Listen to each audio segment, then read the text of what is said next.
last Saturday after the game. And I've been asked this several times. Someone would ask, where's the program go from here? I've answered the question several times, but I'll just take an opportunity to talk about a quick program update before we get into the Illinois review and Maryland and all that stuff.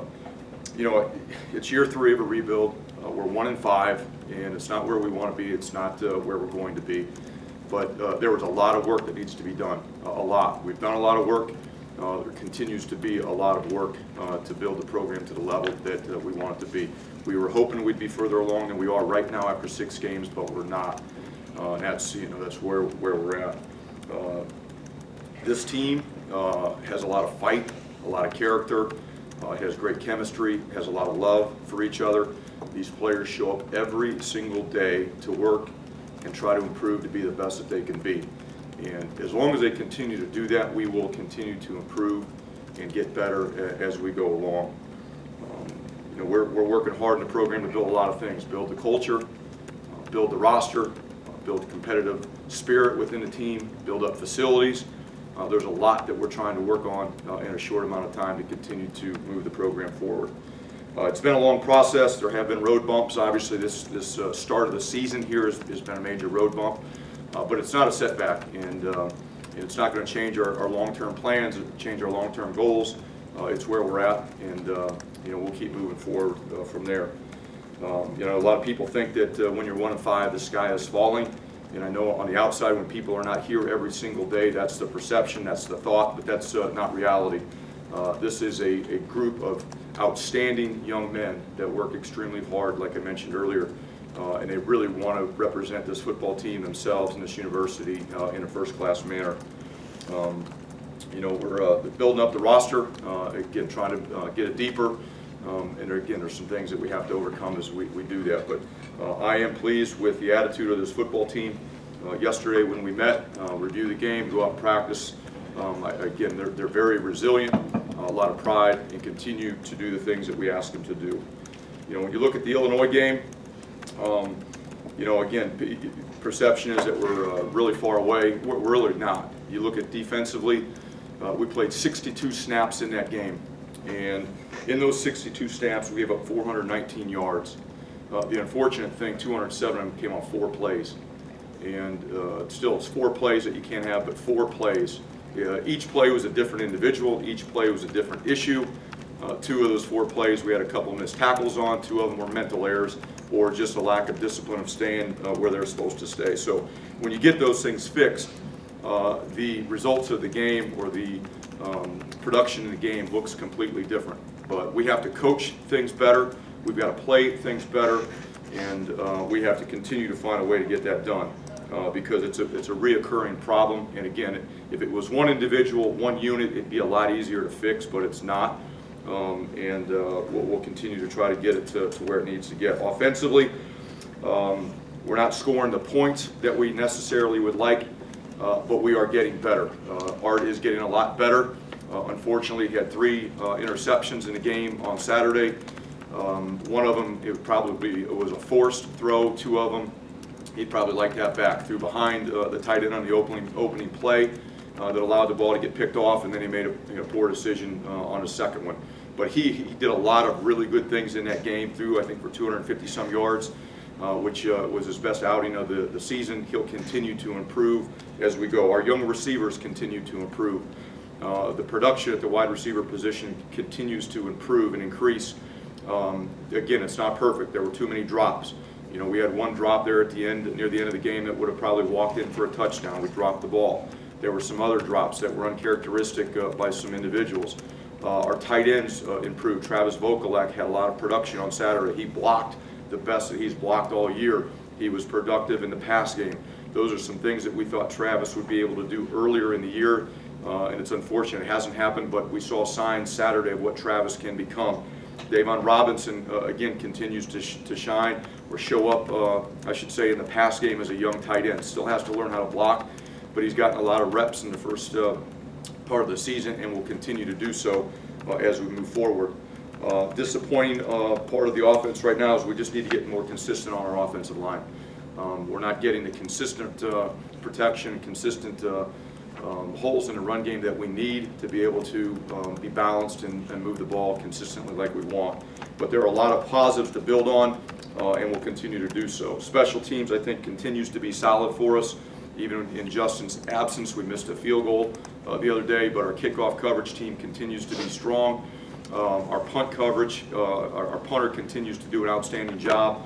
We're close on some kickoff returns. Avery Young is really starting to become a steady punt returner for us. So I'm really pleased about where we're at with our special teams and the continued improvement that we have there. For 2 weeks in a row now, we've improved our net punt, and we need to continue that trend, and a lot of it has to do with Adam's confidence as he continues to improve. This week, we've got a Maryland team that's a much improved team. Matt Canada has done a really nice job holding that team together and getting to this point. It's a completely different style of offense than Maryland's had in the past or what we've faced. It is a run-first offense. You know, that's what they do. That's what Matt likes to do, with a lot of different shifts and motions that challenge you. I think they've got very good skill players. They're playing better on defense than they have in previous years. And I think their special teams, especially in the return game, they've got some real threats that can change the game in that phase. So with that, I'll go ahead and open it up for any questions.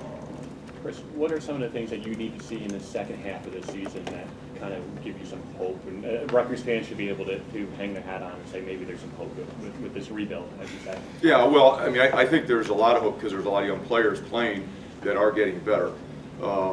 We need to continue to try to improve on offense, taking care of the football. We need to improve up front on the offensive line. I think the skilled positions are showing a lot of promise. We need to improve on the offensive line. Defensively, we need to improve our discipline, and we need to improve our fundamentals. Those two things. Those two things that prevented us from playing, good enough defense to win some games. Special teams, again, we got a lot of young players. It's a phase that we've really improved on, in my opinion, and will continue to do so. And at the end of the day, you want to win some games, and you want to be competitive in as many as you can. Just given the proximity that Rutgers and Maryland have to each other, it seems like both fan bases feel that this should be a rivalry. What are the elements that make a good rivalry? And I ask you, having experienced Ohio State, Michigan, and being at Wisconsin, things like that. A lot of it's just history. Long years of recruiting battles and competitive games on the field. That's really what it is. And both Rutgers and Maryland are obviously close in proximity, but relatively new to playing each other and being in the Big Ten. So, again, rivalries are great. Our focus is just on ourselves. You mentioned the offensive line needs to get better. What kind of changes do you have to make that improvement? Do you play some younger guys at schematics? What exactly? Well, no, I mean, the natural reaction for a lot of people is when things aren't going well, you change. Change isn't necessarily always the answer. It's doing what you do better, and it's continually working to try to get that done. And to improve players, it takes a lot. We talk all the time about what it takes to improve players. One, it takes great coaching. It takes a player that accepts coaching, a player that loves the game of football. It takes a lot of reps. It takes a lot of time. And those are the things that we need to continue to invest into our offensive line so we improve in that area. But we're not going to change the personnel. We don't have a lot of guys that are healthy to change. We're going to play the guys and have played the guys that we think give us the best opportunity to be successful to begin with. One of the things we can do is continually look at ways to move the football, doing things that allow the offensive line to have success. That's one of the things that we can do as coaches, aside from just continuing to work on the fundamental part of it. You mentioned Matt Canada's offense, a lot of motion shifts. I think they lead the Big Ten in runs of over 20-plus yards. Given what happened against Illinois early in the season, how big of a concern is that for your defense? I'm not concerned about what Maryland does. Again, when you look at the runs, like I just told you, there were 4 of them in the game. Okay, 2 of them, we would have had them stopped behind the line of scrimmage if we would have tackled better. We had a long run that broke out early in the first quarter, running wide zone to the boundary. We were slanting into the boundary. It cut back. We had 2 defenders that over-pursued the ball when it cut back and got out the gate. Another one, quarterback scrambled for 41 yards. We had a corner blitz on. Corner hit the quarterback. Didn't make the tackle. Could have been a potential 8-yard loss and he got away. We can't do those things and play good defense. The third one, it was a long one. Nose guard jumped out of a gap. You know, you got to have a solid wall. You got to have gap integrity. Guys got to be in the right spots. He jumped out of a gap. That's a discipline thing. That's a guy that's pressing too much to try to make a play. We can't do those things.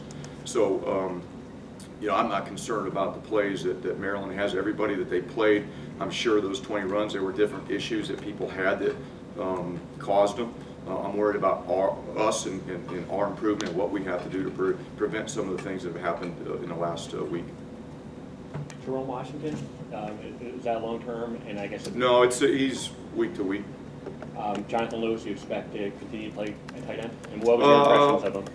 You know, we put him in there last week and tried to throw a lot at him, and he handled some of them well. Some of it was probably too much. You know, we'll make decisions on if that's the best interest for our football team and for Jonathan moving forward. He did a great job in practice with that role and that opportunity. He wants to help our football team. I think, you know, if he wanted to do it and really embrace it, he has an opportunity to be an outstanding tight end down the road. There's a lot that goes into being a tight end. Tight end's not an easy position to play, especially in our style of offense. We talk about motions and shifts and run game and pass game. He had a very limited package that he tried to learn. He went out, didn't necessarily have any production, but it was a learning opportunity for him, and we'll see where it goes from there. Yeah, I was going to say, because I think I even wrote it, but D.C. Jefferson, before your time, 2009, but he ended up, you know, did the same type of switch, redshirt freshman. Is that the type of, you know, he actually had a cup of coffee in the NFL. Do you see that type of potential? I know it's early, but, you know, if he was to make that switch, you know, where he could be yeah, it's too early. I mean, I love Jonathan. I think I've said that, you know, before. I absolutely love the kid. He's got great size. He's got a good athletic ability. He's a worker. He's a great teammate. And he wants to do anything he can to help the football team. He works really hard. So if it's a role in a position that he embraces, you know, who knows where it could go, because he does have good size, he has good athletic ability, and he's a tough guy. He's got good hands, too. I was really surprised at how well he caught the football. You mentioned after the game on Saturday, competition, when you're talking about the 16. Could you expand on that? Do you mean that maybe guys aren't feeling a push from behind, or you need to foster more competition during the week in practice? No, I mean, when your roster is where it's at from a depth standpoint, we don't have a solid two deep at each position where you could say, you know what, if the one doesn't perform, if the one doesn't execute, if he doesn't put forth the effort, that we could replace him with a two that's going to be able to go out and win Big Ten games. That's where we're at today. So when you don't have that competition within a unit for playing time, you have to really be a self-motivated individual to go out and do everything that you need to do to push yourself to be the best that you can be. And we have some of those. We have some guys that would probably, I wish they had a little bit more, to be honest with you. But that competition on a football team for playing time, if you really love the game, it fixes a lot of problems because you're going to focus more, you're going to prepare better, you're going to play harder, you're going to make sure that you execute your job to the best of your ability. And unfortunately, we're not at that position right now. I'll take two more questions. Do you think that's holding you guys back, though? I mean, is it a No, big I mean, enough issue, widespread? No. What's holding us back, James, is being able to consistently execute our job on game day. And I was asked, how do you get that fixed? Okay, well, you keep coaching it, and you keep trying to work with the individual that has a problem or the unit that has the problem. But in my career, one of the ways that I do know fixes some of those things is competition for playing time. And if you don't have it, sometimes, you know, some guys can slide a little bit because they don't have the intrinsic motivation or the self-discipline to push themselves. Doesn't mean a guy's a bad guy. We have a bunch of really good individuals in this program. I mean, really good young men. But they may not be, you know, self-motivated to continue to push themselves because they know there's no one sitting behind them. That's just a reality of the situation. That's not unique to this football team. You know how many football teams have that type of depth in that competition in every spot? Very few, very few. And you know, we don't have it in enough spots right now. Final question? Talked a lot about Trey Avery before the season. How much has his injury issues impacted the play in the secondary?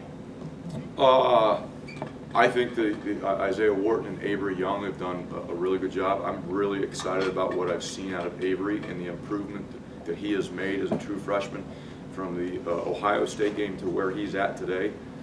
He's made a ton of improvement. He's a competitive dude. He really cares. He works really hard. Do I wish we had Trey Avery? Absolutely, because I think Trey Avery is a special talent. And when you talk about competition, you talk about being able to rotate guys and keep them fresh. Trey will provide that for our secondary. He is a corner. I think our corners have played pretty good. They haven't been great all the time, but they've played pretty good football. Saturday against Illinois, our corners played a good game. Avery played a pretty good game.